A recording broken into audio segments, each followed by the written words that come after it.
There's a couple of stories that I want you to read today in my show prep, and you can get it at glennbeck.com. It is free, but there's many stories in here, but I'm going to give you a couple that I think are very important to read.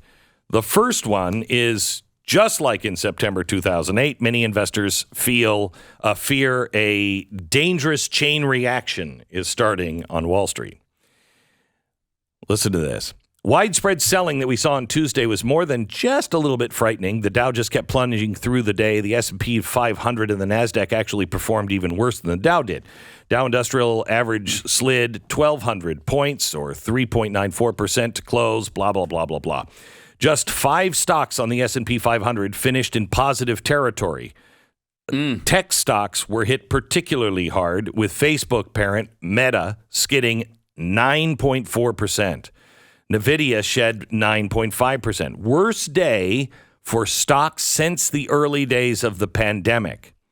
But one bad day does not make a crisis. Hopefully tomorrow will be better.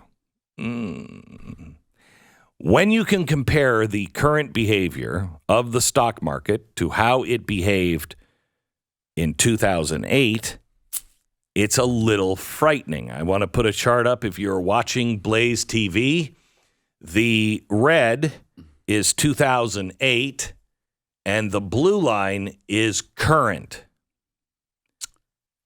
That's almost exact. That's a little terrifying, isn't it? Wow. Yeah. Wow. Yeah. And it's happening in the same times. Uh-huh. You need to... Hang on. You know what? I've prepared. I just want to take a quick break here just to regather ourselves. Uh-huh. And now, the Glenn Beck program presents Distracting Happy Thoughts. It's a puppy dog in a car right there. Look at the puppy dog. Sticking his head out the window. That's always so fun funny. and nice. Yeah. His tongue is wagging. That's so great. fun. Yeah, that's great. Yeah. Okay. Now, now back to death and destruction. let me give you the next article. Inflation is turning hyper. Yeah. Like in Argentina, where it's at about 100%. Only at 100%. Did you see, though, that they're raising their interest rate? Get this. We think it's bad here. They're raising their interest rate to 75%. Yeah. 75% interest? What? I don't think I've ever heard of that. You can't. You cannot function. There's no. It's just like you're not getting. That's a mob loan. That's a mob loan. Right. But Argentina has gone through this before. Yeah.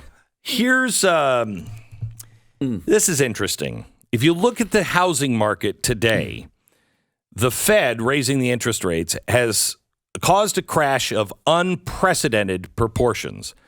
500,000 single-family homes new sales, the lowest since 1952. So we went from the highest to now the lowest since 1952. Of course we did. This is when I'm trying to sell my home. Of course we did. Yeah, I know. I'm only 1 year behind, but it might as well be 100 years. Exactly right. Mine's almost finished. Is it? 2 weeks. Okay. 2 weeks. 2 weeks. Mine's almost finished. Yeah.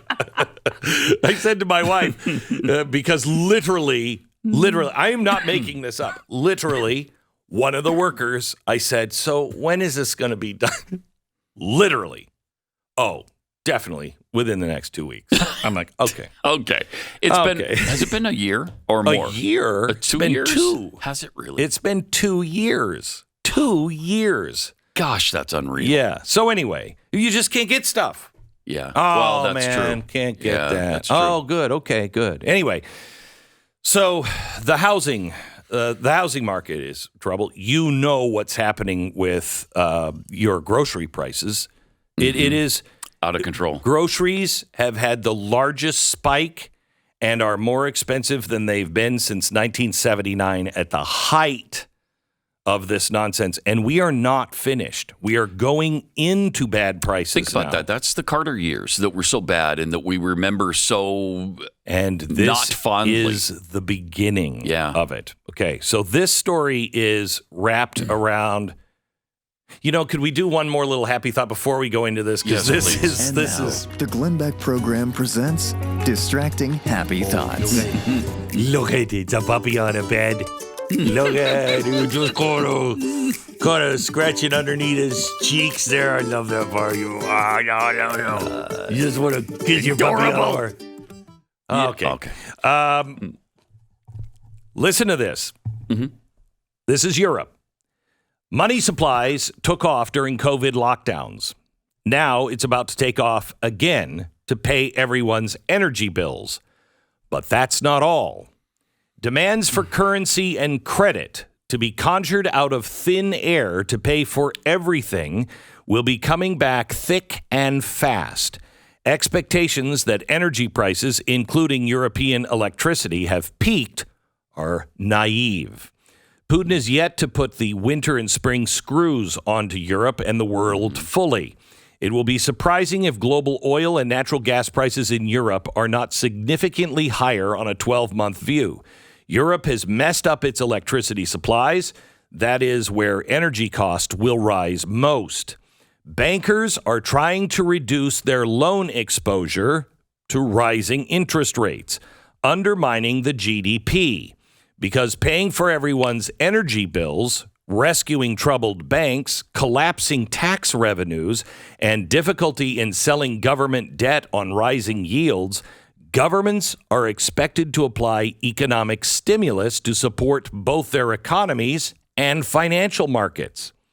Furthermore, a far greater impact on prices than contracting bank credit is the expansion of central bank credit. The replacement of commercial bank credit by central bank credit will have a far greater inflationary impact than the deflation from the bank credit alone.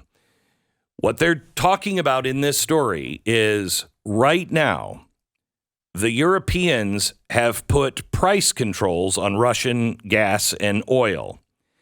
And now they're doing this to protect the households and the businesses from the energy crisis.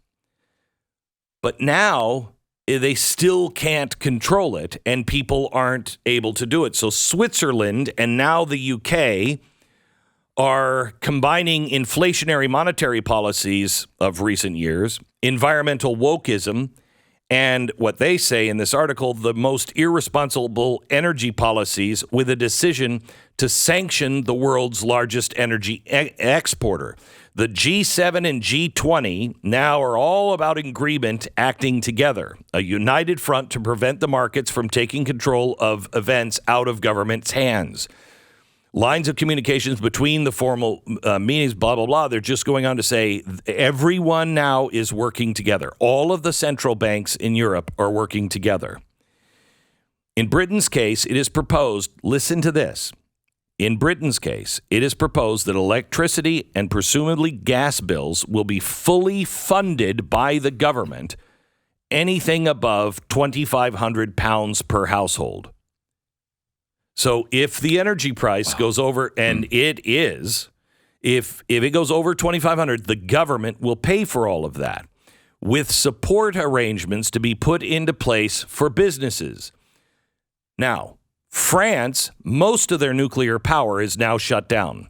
32 plants out of the 56 nuclear reactors they have, 32 of them are now out of action. 4 are showing signs of corrosion and small cracks in the cement works, and 12 reactors are suspected of being similarly affected. The other 16 are now being shut down for maintenance. Who is expected to sell? Who is the UK expecting to get all of their energy from? France. How they're going to support small businesses remain unclear. It is extremely complex, but there's little doubt that without the support, the economy will collapse this winter as businesses shut down, unemployment skyrockets, and the lowest rungs in society, the elderly and struggling single mothers, find it impossible to keep body and soul together. From the government's point of view, if nothing is done now, revenue will collapse, welfare costs will escalate, civil disobedience will worsen, and law and order will break down. The same problems will arise in the European Union, with some nations facing greater propensity to riot. So here's what's going to happen. This is what this is saying. There's no market for these bonds anymore, the loans. Okay, every time we spend money, we have to sell that bond. It's like when you have a school board bond. Yeah, we're going to raise the taxpayer money over this period of time. Should we build a new school? And you always vote yes for these bonds. Well, that's because you're paying for them. You're voting to say, yes, I'm going to pay that. You notice we don't vote for government bonds because there's not enough tax dollars to pay for what we're spending. So we instead go to other countries and say, can you buy this? Because we want to spend this. So you buy this piece of paper saying that we're going to pay you back at, this interest rate. Nobody wants to buy them. And it's not just us. The entire world has said to the Western world, no, thank you. England is already at 110% debt to GDP, which means everything for an entire year that they spend, build, make, sell, everything, they still have 10% more that they still owe. So what's happening? Wow. As the energy prices get more expensive, as food prices get more expensive, the government has to spend more holding people up. If no one will buy their bonds, and no one will, gang, we all are going to have to just start printing money. That's what's coming. If you listen to any of these liars, or they just may be misinformed, or I could be wrong. Honestly, I could be wrong. Do not take my word as gospel. But I have spent 20 years focused on this problem and what's coming and how it all fits together. These experts are looking at one little slice of the pie. I've been looking at the entire revolutionary state, from technology to joblessness to instability and riots on our streets, to our instability of our government, all of it. And I warn you, Europe is about to go through hell and tighten everything down because we are shortly going to follow. What you're seeing right now. Sarah just said, please, puppies. Yeah. And puppies. now, the Glenn Beck program presents Distracting Happy Thoughts. Oh, look at it. Good. It's a dog and a kitty cat laying together. Oh, look at them. They're kind of like hugging each other. Oh, they're so sweet. Adorable. That's so sweet. Okay. So it's a nightmare about to hit. Please, fear not. The heavens are engaged. Are you engaged with the heavens? You are not going to convince God to be on your side. We must be on his side. Realign everything in your life now so you can be on his side. And together we will weather all of these storms.